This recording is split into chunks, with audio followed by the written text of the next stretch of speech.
Bonjour chers internautes et bienvenue à ce décryptage consacré à la nomination de Paul Rompé comme chef de file de l'opposition béninoise.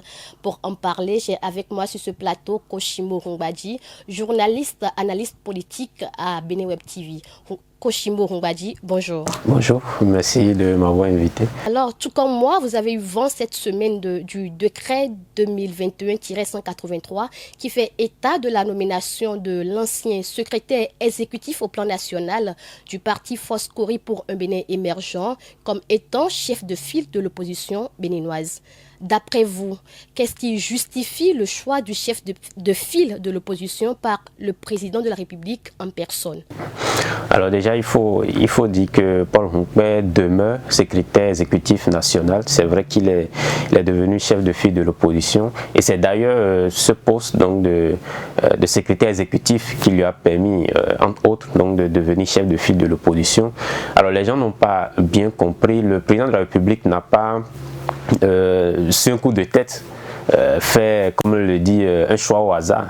Je crois qu'il a été guidé par la loi, vous l'avez évoqué tout à l'heure. Cette loi a été votée en 2019, après donc le dialogue politique par l'Assemblée nationale. Et cette loi qui porte donc statut de l'opposition au Bénin définit désormais les critères, les conditions dans lesquelles il faut donc avoir un chef de file de l'opposition. Et quand vous prenez l'article 7 de cette loi, on parle donc même de l'un des chefs. Ça veut dire qu'à un moment donné, on peut avoir donc plusieurs chefs de file de l'opposition. Il se fait qu'actuellement, dans les conditions actuelles, Paul Rompé est le seul qui remplit véritablement les conditions qu'il faut. Donc sa désignation ou sa nomination n'a pas été une surprise. Comme sa désignation n'a pas été une surprise, pensiez-vous qu'à l'heure actuelle, il pourra véritablement faire fédérer les voix au sein de l'opposition, surtout au Conseil d'avance qui a des radicaux? Alors c'est vrai que la mission semble quand même très difficile dans un contexte où, vous l'avez dit, on a quand même une grande partie de l'opposition qui est très radicale, qui ne se reconnaît dans rien pratiquement, en tout cas toutes les lois qui ont été votées jusque-là et qui sont en application, cette partie de l'opposition ne s'y reconnaît pas. Et Paul Rompé avec la FCBE, on sait un peu, ils sont traités donc de faire valoir, ils sont traités donc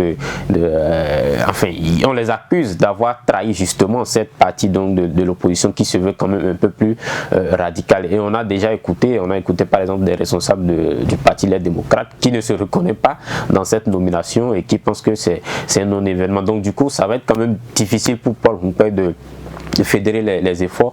Maintenant, est-ce que le gouvernement va se contenter de discuter avec Paul Rompé et ses alliés, ou on va quand même assister à une situation où bon, on va essayer d'aller au-delà? Parce que si on ne va pas au-delà de Paul Rompé, de ceux qui se reconnaissent dans sa désignation, je crois que la situation politique va rester quand même un peu difficile dans le pays. Donc c'est à Paul Rompé maintenant, ça va être difficile, je l'ai dit, parce que déjà il y a une certaine crédibilité que les autres ne lui reconnaissent pas, il y a une certaine confiance que les autres n'ont pas en lui, donc ça va être difficile. Et je crois qu'il a dit les premières actions qu'il aura menées, c'est de commencer à discuter avec les autres et leur expliquer le bien fondé donc de pouvoir ramener un peu la balle à terre. Comme principale mission, Paul Rompé aura pour priorité de décider ou d'apporter ses apports en ce qui concerne ce qui engagerait désormais la vie et la nation béninoise. Est-ce qu'il y a encore d'autres priorités pour Paul Rompé en tant que chef de file de l'opposition? Notre priorité, c'est de faire vraiment changer les choses. Lorsque vous lisez la loi, on dit le chef de file de l'opposition peut être consulté et l'opposition n'a qu'un avis consultatif, c'est-à-dire si le président de la République, si le gouvernement veut mener une action, on peut décider de consulter l'opposition. Mais l'avis de l'opposition est consultatif, c'est-à-dire on n'est pas obligé d'appliquer ce que l'opposition va dire. Donc l'autre priorité pour Rompé et l'autre défi qu'il aura quand même à relever, c'est de faire en sorte que l'avis ou les avis de l'opposition puissent vraiment impacter les actions et les décisions que le gouvernement va prendre. C'est-à-dire s'il y a une décision à prendre qui engage la vie de l'État, dès que l'opposition sera consultée, il doit faire en sorte que l'avis que l'opposition donne puisse impacter véritablement la décision finale qui sera prise. quels seront ses privilèges? Est-ce qu'il aura le même privilège que le président de la République, parce qu'on parle du chef de file de l'opposition? Oui, il n'aura pas forcément les mêmes privilèges, mais il faut déjà dire que le chef de file de l'opposition, on peut déjà le voir comme pratiquement la troisième personnalité du pays. Parce que dans la loi, on dit même il peut y avoir des situations où le président de la République peut solliciter le chef de file de l'opposition. Ça veut dire que dans certaines circonstances, le chef de file de l'opposition peut représenter la nation. Ça dépendra de combat ce que le président de la République va juger la situation. Donc en termes de privilèges, oui, il en a, et je l'ai dit tout à l'heure, on peut même le considérer comme troisième personnalité de l'opposition, parce que il faut qu'il ait son cabinet. Troisième personnalité de l'opposition ou de la République? Pardon, de la République, parce que il y a le président de la République, bon après il y a aussi le vice-président, il y a le président de l'Assemblée, mais quand vous voyez un peu